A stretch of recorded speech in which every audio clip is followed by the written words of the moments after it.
시청자 여러분, 안녕하십니까? 대우건설의 따끈따끈한 소식들을 가장 재미있게 전달해드리는 정대우의 하디슈의 정대우 앵커입니다. 첫 번째 소식입니다. 대우건설이 이라크 알포항만 터미널 시공 및 운영을 위한 K컨소시엄 구성 협약을 체결했다고 하는데요. 정포터에게 이번 협약에 대해서 자세히 들어보도록 하겠습니다. 정포터 나와주세요. 네, 정포터입니다. 대우건설이 지난 7월 13일 부산 항만공사 SM 상선 경인터미널과 함께 이라크 알포항만 터미널 시공 및 운영을 위한 K컨소시엄 구성 협약을 체결했습니다. 이번 협약은 이라크 바수라지에 위치한 알포의 50선석 컨테이너 터미널 계획 중 1차 5선석 최대 24,000 TEU급 선박 접안이 가능한 터미널을 건설하고 운영하는 사업에 참여하기 위한 협약입니다. 24,000 TEU면 20피트 표준 컨테이너가 24,000개가 들어가는 사이즈인데 정말 어마어마한 규모네요. 대우건설은 이미 알포항만에서 오랜 기간 공사를 수행해온 것으로 알고 있는데요. 네, 그렇습니다. 알포항만은 이라크 정부가 산업 다변화와 과도한 석유 의존도 탈피를 위해 국가 최우선 사업으로 추진하고 있는 지역으로 지리적 이점을 활용하여 알포와 유럽, 중앙아시아 등을 잇는 육상 실크로드를 구축하고 나아가 세계 12대 항만으로 육성할 목표를 가지고 있는데요. 대우건설은 2014년 알포 방파제 공사를 시작으로 총 10건의 공사를 통해 총 37.8억 달러를 수주하며 알포항만 개발에 중추적인 역할을 담당하고 있습니다.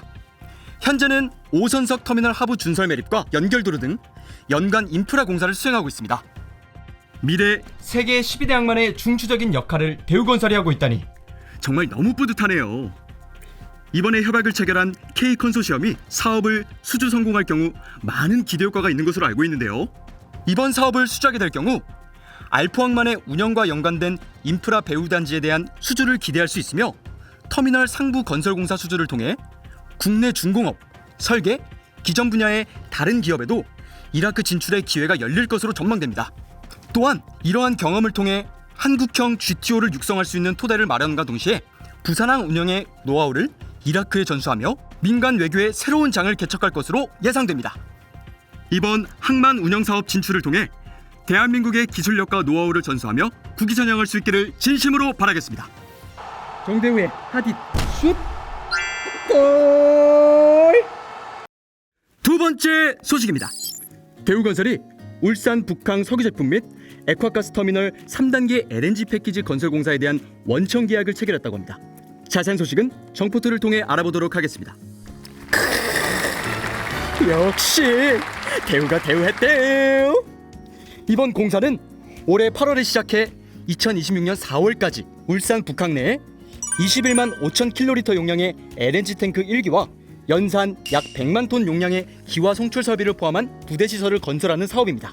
대우건설은 SK 에코 엔지니어링과 조인트 벤처를 구성하여 설계, 구매, 시공, 시운전 등 모든 업무를 원청으로 공동 수행하게 되었는데요. 공사비는 약 2,200억 원으로 대우건설의 지분율은 전체 사업의 51% 수준이라고 합니다. 엄청난 규모군요.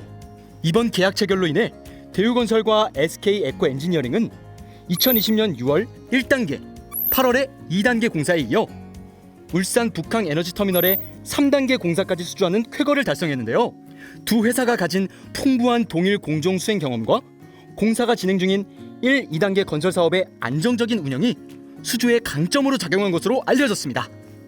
멋지네요. 뛰어난 기술력과 풍부한 경험이 높은 평가를 받았군요.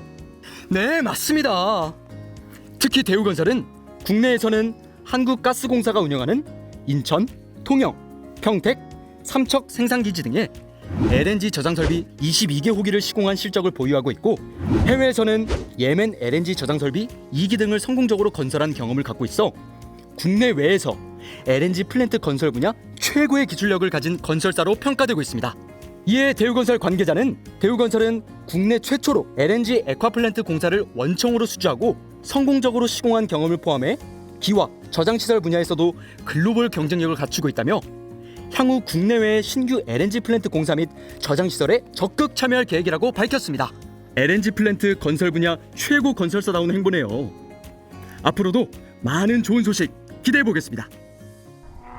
왕폭행보 하디슈 마지막 소식입니다. 대우건설이 포천 민자발전, 한국플랜트서비스와 국내 최초로 실제 운영 중인 연료전지 발전시설을 활용한 수소연료전지 연계형 융복합 스마트팜 실증 연구 업무 협약을 체결했다고 합니다. 정보토와 함께 자세한 소식 알아보도록 하겠습니다. 무럭무럭 자라야 돼 얘들아. 아저씨 키만큼 쑥쑥 알겠지? 네, 정보토입니다. 이번 업무 협약은 경기도 포천시 신북면에 위치한 포천 민자발전소에 컨테이너형 스마트팜을 설치하고 2024년까지 발전소에서 발생하는 부생열과 이산화탄소를 활용해 식물을 재배하는 융복합 스마트팜에 대한 실증 연구를 진행하기 위한 것입니다. 그렇군요. 부생열과 이산화탄소를 활용하면 어떤 점이 좋은가요? 보통 발전소에서 발생하는 부생열과 이산화탄소는 버려지거나 채집되어 처분하는데요. 적절한 열과 고농도의 이산화탄소는 작물의 생장을 촉진하는 데 필수적인 역할을 담당하기 때문에 이를 활용하면 작물 재배와 온실가스 감축 및 에너지 손실까지 저감할 수 있습니다. 아, 일거양득의 효과네요. 그렇다면 이번 사업에서 대우건설은 어떤 역할을 하나요? 대우건설은 이번 협약에 따라 실증 연구를 위한 자금 조달과 시공 및 운영을 담당하고 재배된 작물을 자체적으로 활용할 예정입니다. 또한 이번 사업으로 스마트팜 융복합 기술 개발과 고도화를 통하여 새로운 사업 영역을 개척하고 향후 발전 사업 수주 추진 시 스마트팜을 포함한 융복합 사업 제안을 통해 경쟁력도 강화할 수 있을 것으로 전망하고 있습니다. 대우건설 관계자는 친환경 에너지 및 탄소 중립의 중요성이 나날이 높아지는 가운데 대표적인 온실가스인 이산화탄소와 버려지는 부생열을 활용해 작물을 재배하는 새로운 사업 모델의 가능성을 열게 되었다며 지속적인 연구개발 투자를 통해 ESG 경영을 실천하고 선도하는 글로벌 기업으로 성장하겠다고 밝혔습니다. 친환경 관련 사업에도 앞장서는 대우건설, 정말 멋지네요. 대우건설의 지속적인 ESG 경영을 응원하겠습니다. 여기가 달인가? 당신이 정말로 자연을 사랑한다면 당신은 어디에서나 아름다움을 발견할 것입니다.